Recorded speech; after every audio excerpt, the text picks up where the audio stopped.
여기 바닥에 숫자가 하나 놓여 있습니다. 우리들에게는 6으로 보이지만 반대편에 서 있는 사람에겐 9로 보입니다. 이처럼 동일한 대상을 바라보는 시점에 따라 다르게 해석할 수 있습니다. 우리는 지난 시간에 응력 텐서의 개념에 대해 알아보았는데요. 이 녀석 역시 시점 또는 관점에 따라 다르게 보이는 것입니다.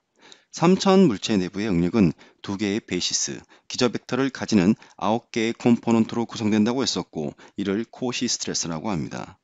이러한 응력 텐서는 내가 정한 좌표계에 따른 값들이 표기되는 것이고, 좌표계를 변환, 즉 회전시키면 응력 값들은 변하게 된다고 했었죠.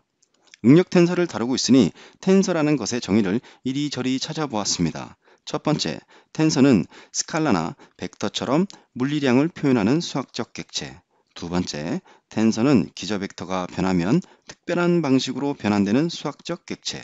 세 번째, 텐서는 좌표 변환에 대해 불변인 객체라는 설명이 있습니다.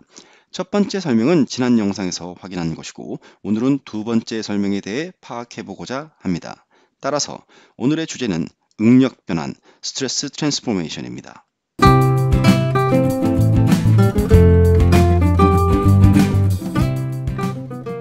응력 텐서의 개념이라는 지난 영상에서 다룬 개념들을 나열해 보겠습니다. 이 중에 좌표 축을 회전시키면 응력 텐서는 성분값들이 변한다라는 설명이 있었습니다. 응력 변환을 어떻게 하는지 알아보도록 하겠습니다. 3차원 응력을 다루면 복잡하니까 XY 평면에 2차원으로 줄여서 생각을 해보겠습니다. 이제 지축은 없어졌으니 응력 텐서 중 숫자 3의 기저를 포함하는 항을 모두 없앨 수 있으므로 4개의 항만 남게 됩니다. 이를 평면 응력 상태라고 합니다. 비록 4개로 쪼그라졌지만 각 성분당 2개의 기저를 포함하니 여전히 세컨드 오더 텐서라고 할 수 있습니다. 방금 추출한 평면에 대해서만 그려보면 이렇습니다. 힘의 평형을 이루어야 하기 때문에 반대쪽의 응력 역시 크기가 같아야 하므로 시그마 1,2는 시그마 2, 1과 동일합니다. 이 상태에서 좌표 축을 변환, 즉 회전시켜 보겠습니다. 그런데 좌표 축을 회전시키는 것과 2차원 평면을 회전시키는 것은 결국 같은 것이기 때문에 오른쪽의 개념을 바라보겠습니다. 이렇게 말이죠. 그리고 이러한 좌표 변환에 따라 응력 성분값은 변하니 구분하기 위해 각 항 우상단에 점을 하나 찍고 이를 프라임이라고 읽겠습니다. 원래의 응력 상태와 평면을 시계 반대 방향으로 30도 기울였을 때의 응력 상태를 좌우에 놓고 보겠습니다. 그리고 이렇게 왼쪽에서 오른쪽으로 또는 오른쪽에서 왼쪽으로 변환하는 것을 응력 변환이라고 합니다. 변환 전 좌표계와 변환 후 좌표계 및 대응하는 평면을 이렇게 한 번에 그려봤습니다. 뭔가 겹쳐 보여서 복잡하니 변환 후 평면을 한쪽으로 평행 이동시키겠습니다. 그냥 옆으로 빼놓은 것이지만 회전 측면에서 원점은 동일하므로 겹쳐 표시한 것과 동일한 상태입니다. 지금부터 우리는 변환 전과 변환 후 좌표계를 전혀 다른 세상이라고 생각을 해보겠습니다. 적절한 예일지는 모르겠지만 이해를 돕기 위해 저는 우리말과 영어로 비유해 보겠습니다. 원래의 좌표계는 대한민국의 홍길동이 사는 동네라고 생각하고 변환 후 좌표계는 미국의 잭슨이 사는 곳이라고 생각해 보겠습니다. 여기 똑같은 고양이가 있는데 홍길동 씨는 이를 고양이라고 부르고 잭슨 씨는 캣이라고 부릅니다. 두 사람 간의 대화를 위해 번역이 필요한 상황인데요. 우리는 응력의 변환을 이와 동일한 개념으로 쳐다보겠습니다. 한국인과 미국인이 대화하려면 최소한 둘 중에 한 명은 상대 언어를 공부해야 합니다. 글로벌 시대니까 홍길동 씨가 그냥 영어 공부를 하는 걸로 합의를 보겠습니다. 보통의 한국 사람이 외국인에게 말을 하기 위해서는 3단계가 필요하죠. 우선 영어 공부를 해야 합니다. 그 다음 내가 할 말을 한국어로 생각합니다. 마지막으로 할 말을 영어로 번역하여 전달해야 하죠. 홍길동 씨가 영어를 공부한다는 의미는 본인이 있는 좌표계를 통해 잭슨 씨가 살고 있는 변환 후 좌표계 체계를 이해하는 것입니다. 이를 위해 필요한 교재들은 각 좌표계가 가지고 있는 기저 벡터입니다. 변환 전 좌표계의 기저 벡터를 한국어 문법 체계라고 생각해 보겠습니다. 그리고 기저 벡터는 2차원이니까 두 개고 각 축과 일치하며 길이는 단위 길이인 1이고 두 기저 벡터는 서로 수직입니다. 이제 변환 후 좌표계인 미국의 잭슨이 살고 있는 동네의 기저 벡터들을 보겠습니다.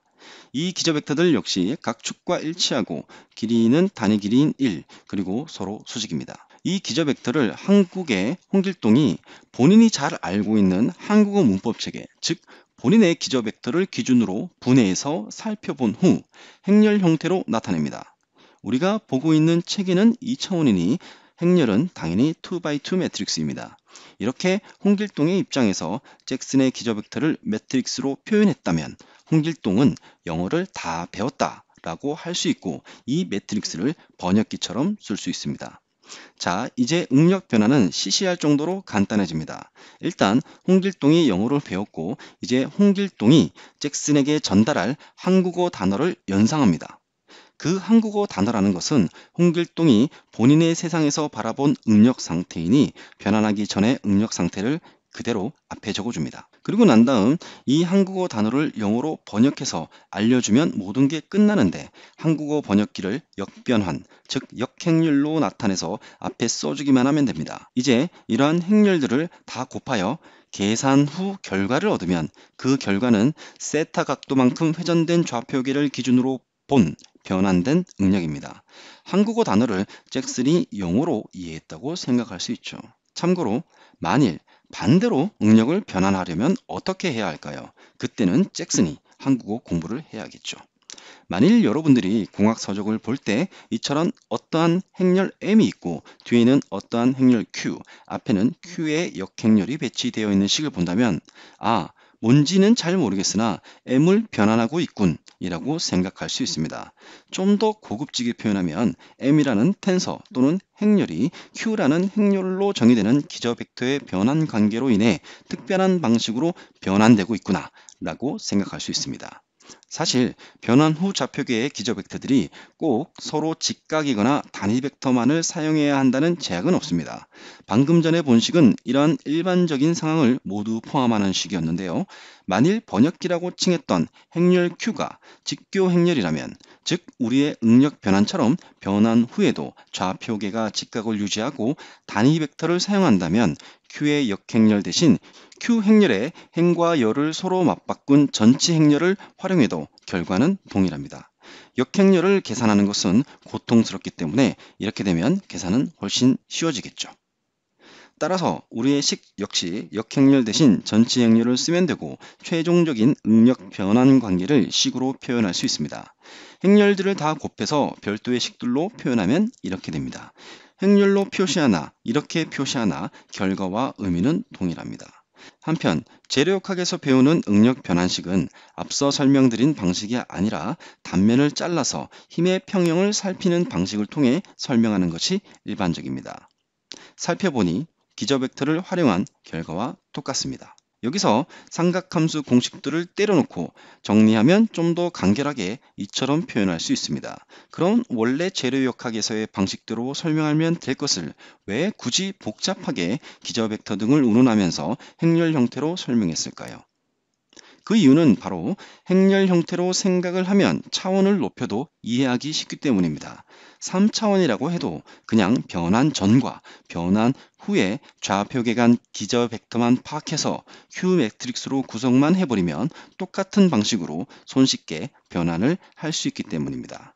그리고 이러한 방식은 꼭 응력 변환이 아니더라도 4차원 이상의 행렬의 변환에도 동일하게 적용됩니다.